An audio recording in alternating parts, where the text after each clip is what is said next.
Hey everybody, it's Mark, DoctorDeadwax, and it's time for another video. This is going to be a live opening of some VCLT I was sent from my friend Alan. I don't really want to... His address is on the back, mine's on the front. But right now I'm having Beau's All Natural Brewing. This is kind of like a special beer they brew. Or maybe this is the first time, but it's part of like this series. They call it... It's called the Wild Oats Series #1. But this is Matt's Sleepy Time Belgian Style Imperial Stout.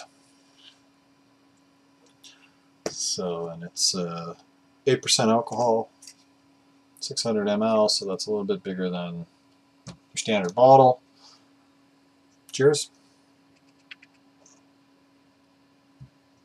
Cheers, Alan. So this is like a...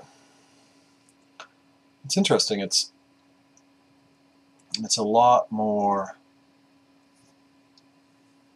ale-y than what I'm used to in a stout. So it has some of that smoky, chocolatey bottom that a stout has, but it doesn't have much of the creaminess.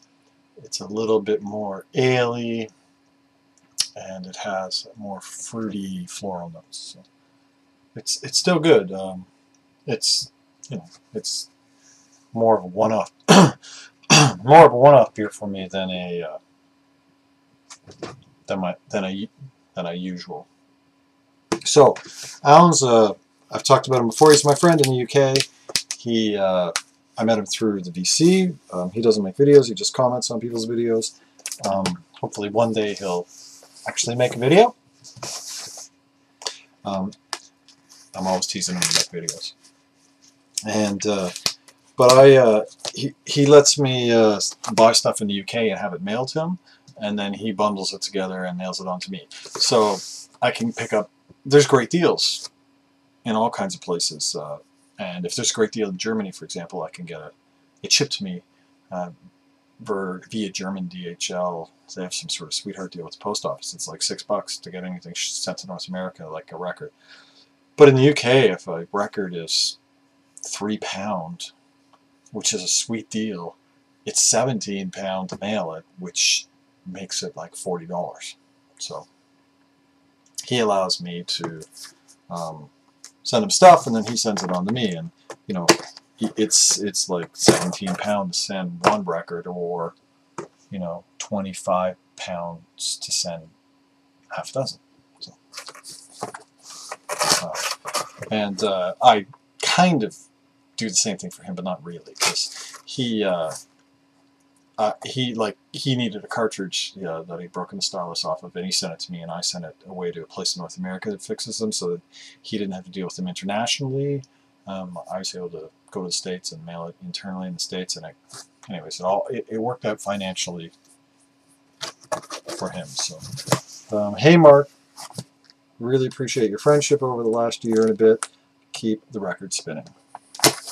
Thanks, Alan. Same to you. I mean, you know, we chat on Facebook, and we send emails back and forth to each other all the time, and you know, we piss about it a lot. So the first record is actually a record I knew was coming. This is actually a record that was in the last package I got from Alan. This is World Parties Bang. Somebody else in the VC is a huge World Party and Waterboys fan, and I'd asked him if he had that record when I got it, and he said he didn't, so I bought him that record, and I have another bunch of stuff in a box to give him, but no, he doesn't talk to me anymore, so somebody else in the VC will get that record instead. Next is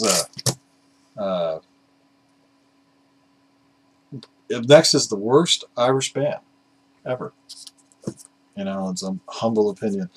This is U2, How to Dismantle an Atomic Bomb. This is this is one of these stupid, expensive Death of Vinyl records. These go for a couple $100. I mean, I see them sell for £200, £100, £150. I got a great deal on this one because it has some water damage on one corner, but I don't care because I don't listen to covers, as I always say. And the seller said that the vinyl was in perfect condition, and I hope he didn't lie. And no, he didn't. The vinyl looks absolutely unplayed, which I think is what it said in the listing. So this was, instead of like, you know, crazy expensive, I think this was £35, or I think it was $50 or $60 shipped.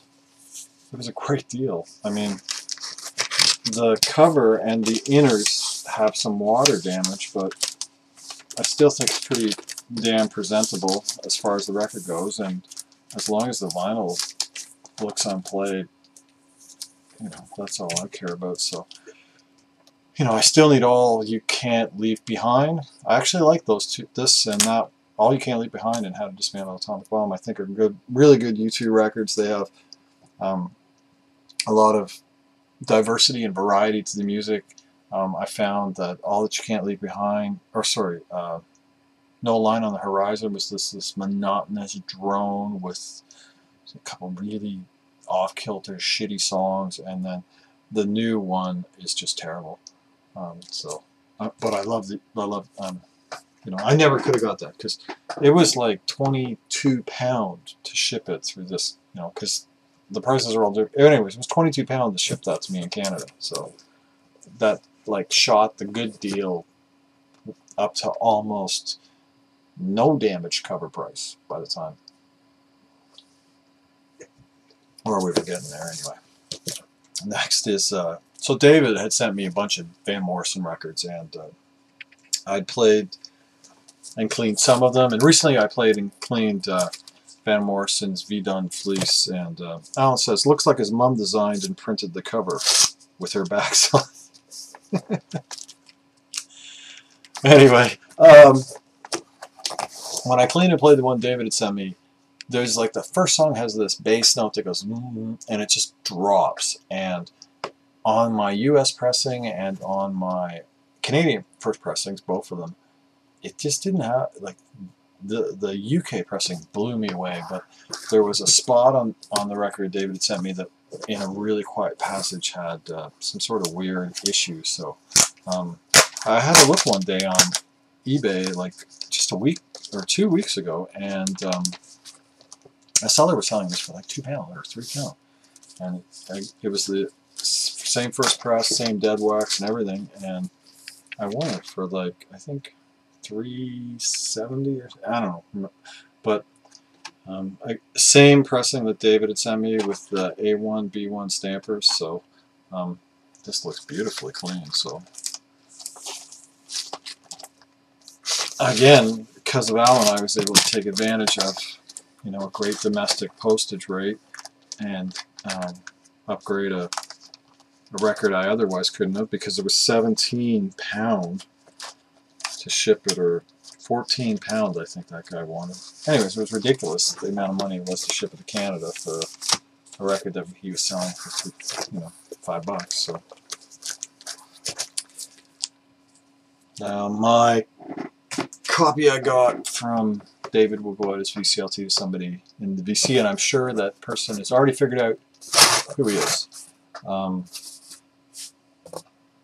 Some VCLT. Now I know what one of the pieces of VCLT is, because Alan had told me that he had it in his personal collection, and that he wasn't overly fond of it. It was just there, and that he was going to send it to me in the next package he sent to me. So this is it. Hate them personally, but here you go. They need a good wash and a haircut. The notes are hilarious. Waterboys, Fisherman's Blue. Fisherman's Blues. I adore this record. Love the Waterboys. Seen them half a dozen times. I saw this tour twice. I saw the next tour. I saw Dream Harder, and I saw the tour before this twice. So, and I can't remember any of the names of the records right now. because I'm a little excited. But so absolutely gorgeous UK pressing. I have first pressings from Canada and the States of this record, and they're just lifeless, and they don't have any of the magic, which is such an, you know, I've said it in my videos before, it's such an untypical thing for me to say, but my Canadian US pressings are an example of a CD that sounds better than the record, which guts me. So I had been hoping to get UK pressings of Waterboys records. I found all the Waterboys records are like that. The Canadian US pressings are just, they don't compare to the CDs. So my desire was to get UK pressings, and hopefully they'll actually have that magic and sparkle that the CD has. And thanks, Alan. That's fucking amazing. And I don't even want to talk about what's next because I can't. I'm really worried about what this actually is.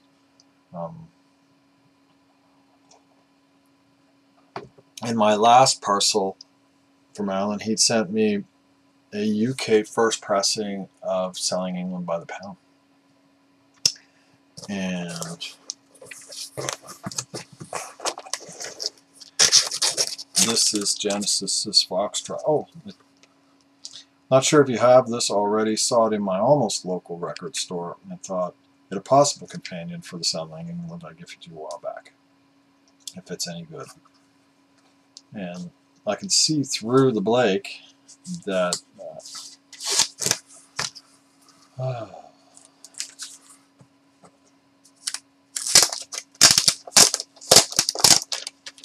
have a funny feeling you've sent me another first pressing. Have you? Do you know if you have? Anyway, textured cover. This is Genesis's Foxtrot.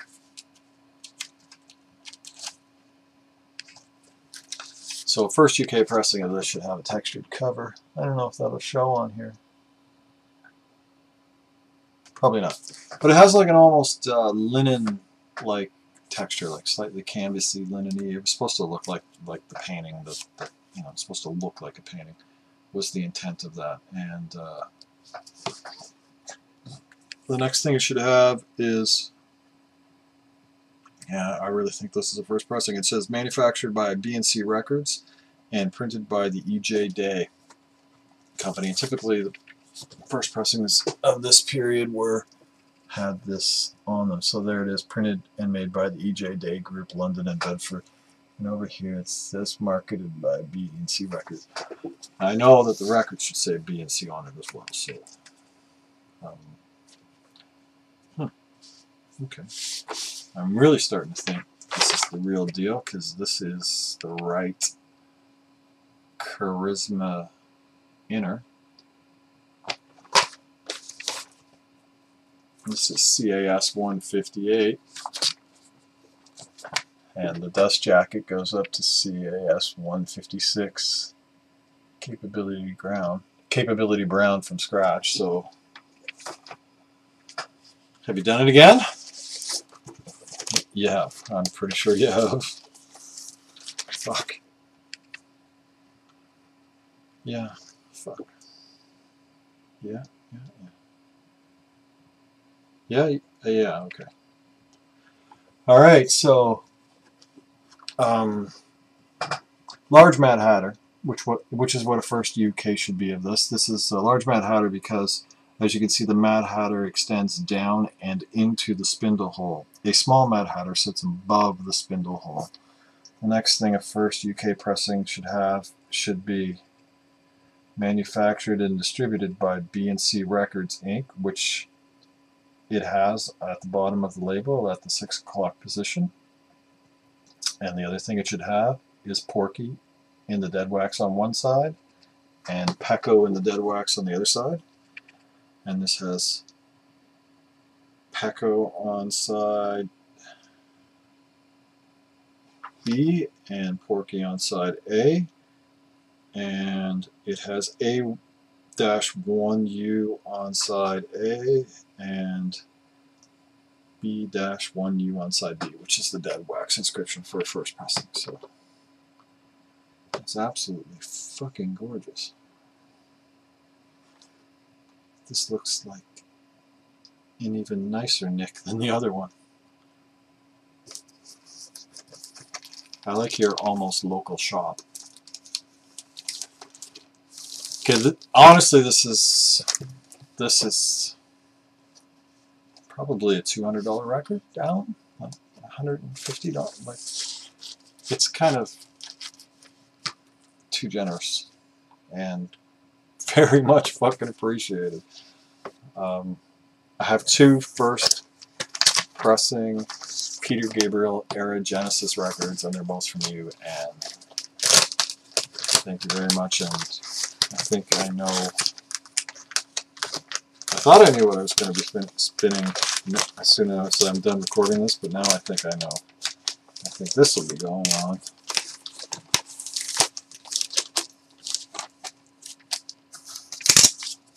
Honestly,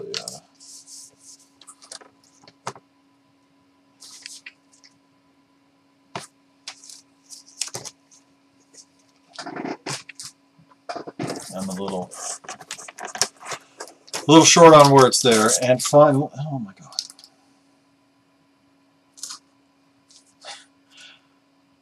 this is amazing too. And actually, did you lie to me?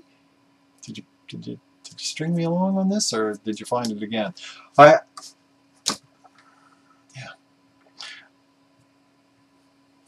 This record only ever comes from Japan. This is Freddie Hubbard's Gleam.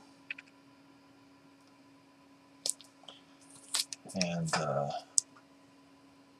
it's live in Japan. 1975, I think the record's from. Yeah. So my eBay sniping service had gone to shit, and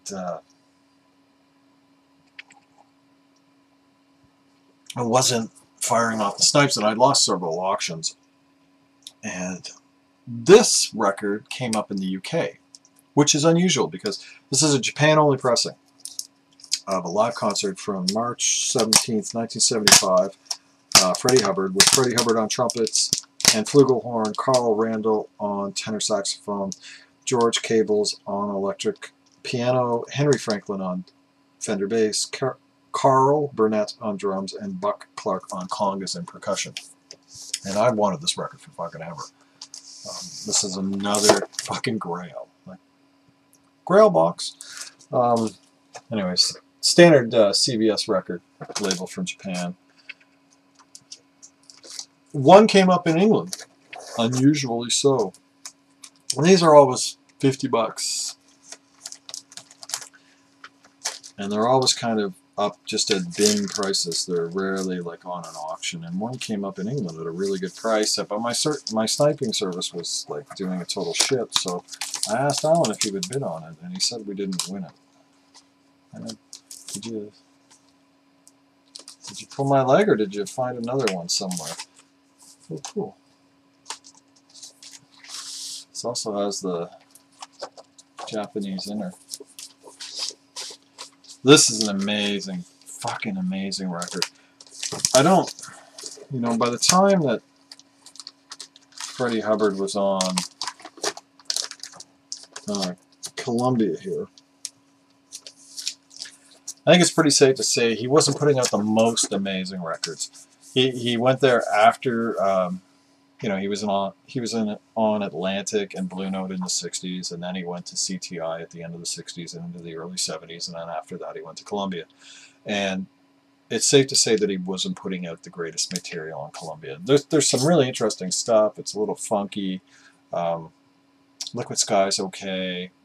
Windjammer I actually think is a pretty good record. And then there's a couple others that are okay, but they're not up to. But this record's actually a fucking monster of a record. This is almost like it's tribal, it's African, it's kind of spiritual jazz. It's you know, it has 3 songs on it: Too High, Bet You Golly Wow on side 1, and Kuntu on side 2. And I listened to this, a needle drop of this that came magically onto my computer, and I listened to a needle drop of it on my iPhone and FLAC when I'm walking, and you know, it's a really powerful and emotional record. It means a lot to me, and I'd wanted it on vinyl for forever, and I was kind of bummed that we didn't win it that day. And well, either if we won it that day and you didn't tell me, or you found another copy not in Japan, either are fucking amazing. So now I have no idea what I'm going to play next. So I heard you mention this a while back, so I picked it up when I saw it. Hopefully, you know, it's good enough to enter your collection. It looks perfect. You know, everything's good enough to enter my collection. First UK pressing, fucking Freddie Hubbard's Gleam, and a first UK pressing of Foxtrot, and a first UK pressing of a record that I adore, and some sweet bundled stuff that without you it never would have been financially worthwhile buying. So I don't know. Cheers, Alan. Thank you very much.